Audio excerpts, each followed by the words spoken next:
Hey guys, welcome. And this week I'm going to talk to you about my study abroad experience and the tips that I'd give you guys and things that I wish I would have known before I went on my study abroad. So the first thing was skyscanner.com when looking for a flight to Europe.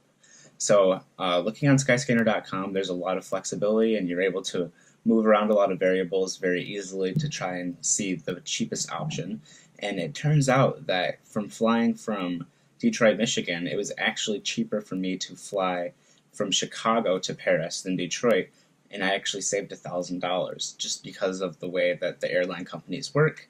And I ended up flying Scandinavian Airlines, which was very odd, but it was actually a really good airline, and yeah, it departed super late at night, and I had a really weird experience because I took the bus into Chicago and I had to wait all day at the airport, and then it was finally night, and then I flew for like 13 hours to Scandinavia, and then I flew to Paris after that.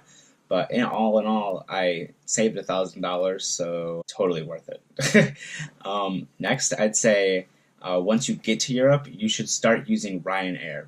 And Ryanair is a very cheap, affordable type of airline that is based out of Ireland, and it gives you a lot of flexibility in terms of cost effectiveness. They definitely have some weird locations, and they don't go to the biggest airports, so they're not going to be at like Charles de Gaulle or anything like that. But for Paris, they're based out of Beauvais Airport, which is actually 2 hours north of Paris.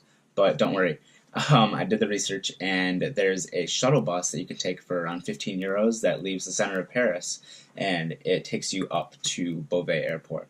And they leave, I think, about like every 30 minutes. So it's pretty practical, and you can buy the tickets online in advance, so you don't have to stress out about it. Another great cheap travel service is called Flixbus, or Flixbus in English, and it's owned by the same people as Megabus, but it's the European version, right? And they offer a lot of cheap alternatives to go places via bus throughout Europe. So I took it a few times. I took it from Tours to Bordeaux and back, and it was like a 6-hour bus ride, so that kind of blew. But they take breaks, and it makes it so cheap to go anywhere. Like I think I spent like 20 euros for the round trip from Tours to Bordeaux, and I could say that I went to Bordeaux for a weekend. Like that's like awesome to me.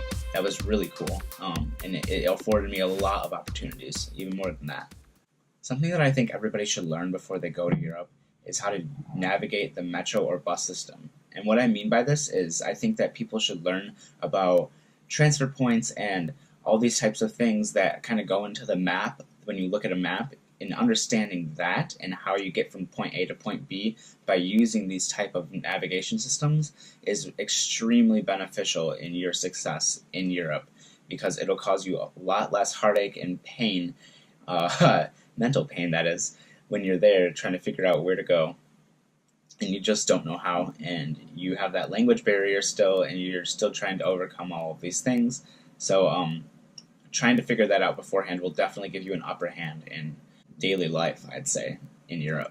A pro tip would be to download the map of the bus system or the metro system of any city before you go to that city, right? So before you even go to your study abroad to France or wherever, take a screenshot or just save a picture of the map. So before I went to France, I didn't do this at all, and when I got to Paris, I needed to navigate the metro system, but I didn't have any service on my phone, and the Wi-Fi was not connecting at the airport.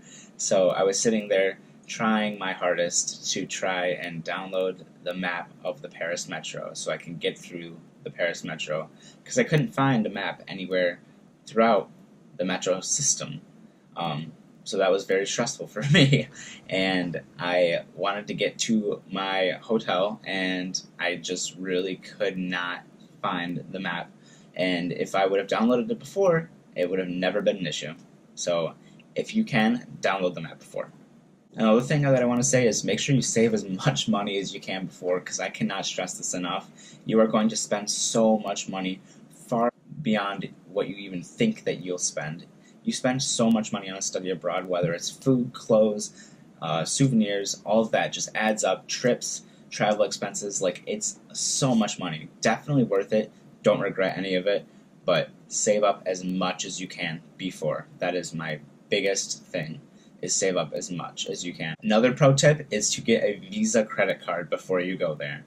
That is something that really killed me when I was there, because I had a Discover card and they don't take Discover anywhere in Europe. So getting a visa is pretty much essential to life in Europe and in France, and maybe times have changed and they have now opened up more opportunities, but when I was there it was MasterCard or Visa and that's it. So if you're trying to play it safe, they take Visa pretty much everywhere. So get a Visa card and it will help you out so much more. Another tip is don't take Monday through Friday classes if you're afforded the opportunity to not take them. And what I mean by this is try to lump sum all of your classes into the beginning or the end of the week. That way you have a few day buffer before or after to where you can go on a trip for like 5 days and not have to worry about coming back, because that would always be on my mind where like I'd want to go on a weekend trip, but you got to leave Friday after classes, and sometimes your friends like, oh, they don't get out of class until like 5 p.m. and then you have to get a train at like 6 or 7, but then you're rushing to get your luggage there, and then you end up getting to your destination late at night on Friday, and then you're only really at your destination for about a day by the time you have to come back to go to classes. So if you are able to get the opportunity to kind of move your classes around, I definitely take advantage of that from the start.